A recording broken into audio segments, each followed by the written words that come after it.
nga diosesano sa Subo. Kaghanan nila rin. Atos lang di-text, usa-usa nila. Can you imagine? Una-una natin pagpabati ba, nagihikumanan sila. Akong text, simple lang, si Abid Puy kini. Palihog, i-save ang number na ako, ha? Diyan mga Puy ni-reply. Kunya, nangutana, hinugod ni, he is coming.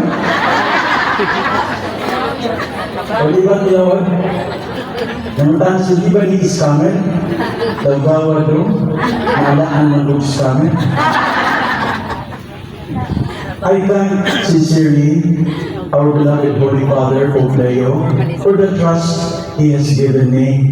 I also thank the Apostolic Nuncio, Archbishop Charles John Brown, for graciously coming here to install me.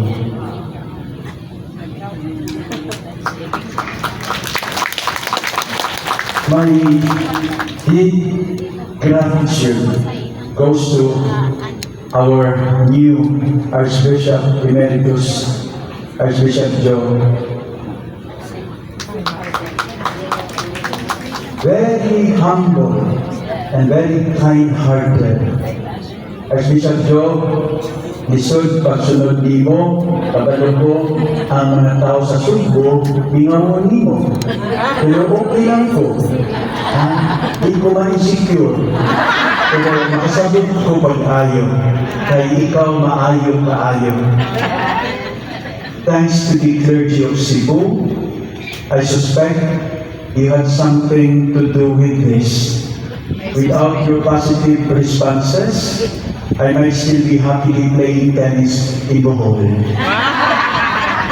To my brother Archbishops and Bishops of the Philippines, led by our CDCP President, Cardinal Pablo Virgilio David, thank you, brothers, for your fraternal support.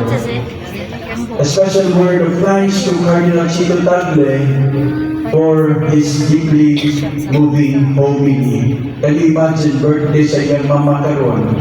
Yan himitaw. Kay estudyante man ko niya sa una. Kalangga ko niya. Thank you so much, Cardinal. And of course to Cardinal Jose Advincula for his very inspiring presence today. I will never forget the clergy, religious and faithful of Tagbilaran, where I served as bishop, Diaz-Landere, for more than 8 years. When I was announced as the new Archbishop of Cebu, daghan nila ng hila. Ilang sigurado kung hilak sa kabuon o hilak sa kalipay ito. Diyos lang ang nasayod, ana. Pero buutan kaayo ang mga pari o ang katawhan sa Tagbilaran.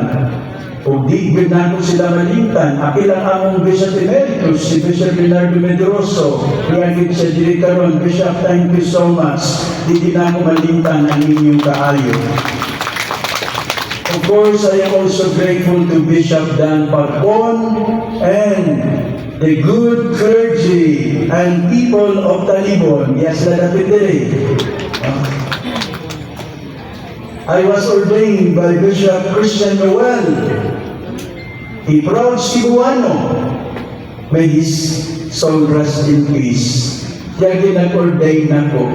And iya kong pahinduman always, Abed, you are ordained for the souls of the people of Talibon.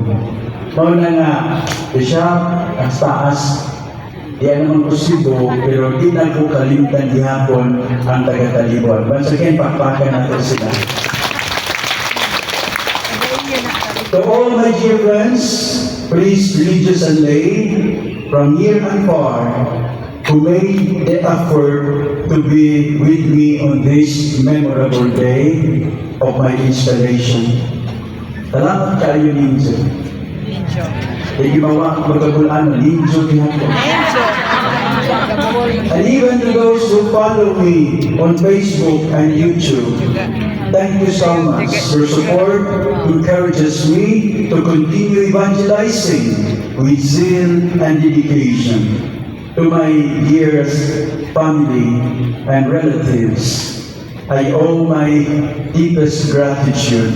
You were my first home, my first teachers, my first good friends, and my constant support. Without you, I could not be who I am today. Salamat kayo ninyo.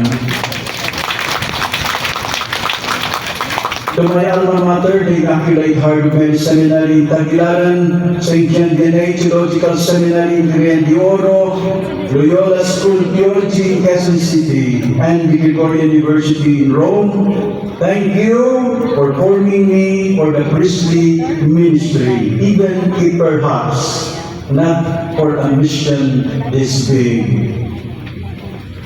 And now, dear people of Cebu, I am here reporting for duty.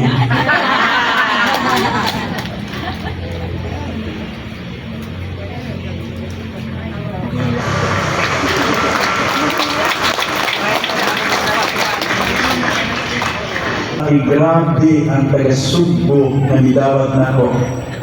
I come as your unworthy servant, knowing very well that I cannot fulfill this mission alone. I will always need God's unfailing help and your help also. I look forward to working hand in hand with my brother priests, with consecrated men and women, with the lay faithful, with our public officials and government leaders. Governor Pam, thank you so much. Dear Nestor, salamat kaayo. Here in the province of Cebu, I am also eager to collaborate with our brothers and sisters of other faiths and religions. Together, let us build bridges, not walls, and work for the good of every Cebuano. I always wanted to lead by example. Sometimes I fail, but I never stop trying. In our country today, people long for leaders who are transparent, accountable, and faithful to their mission. I want to embrace that call in my life as your shepherd. And I ask my brother priests to walk with me in this same spirit of integrity. If we live what we preach, then our people will believe that change is possible, that the gospel has power, and that the church can truly be alive in dark times. Sa mga Subuanon na naa sa malisod nga kahintang karon, kamo nga naa sa mga prisuhan, mga rehab facilities, mga hospitals, mga squatter areas, sa ninyo, nagiapil mo na ako sa pag-ampo. Bisan wala ko diri, pabahin ka mo sa selebrasyon karon, kay kamusakot man sa simbahan sa Dios hindi sa Cebu. O ang simbahan, usabi ka pamilya na magtinagdanay o magtinabangay. Ako iyang po na sa maabot, hiningi niyo ba kung arsobispo makaduaw o makitaan na ninyo? Puhon. Sa mga Subuanon na naa sa mga layo o hilit na lapit, hinakot, malunggan ko ninyo, karon, doon naman tinani live coverage aning atong gihimo.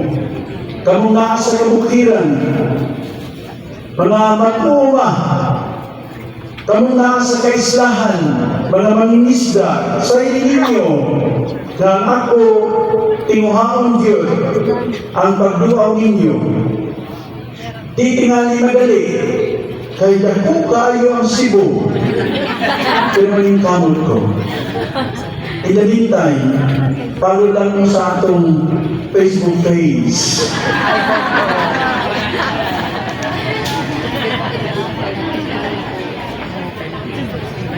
Sa atong Facebook page sa Archdiocese of Cebu o sa atong personal na Facebook page, may sa Magbalantay.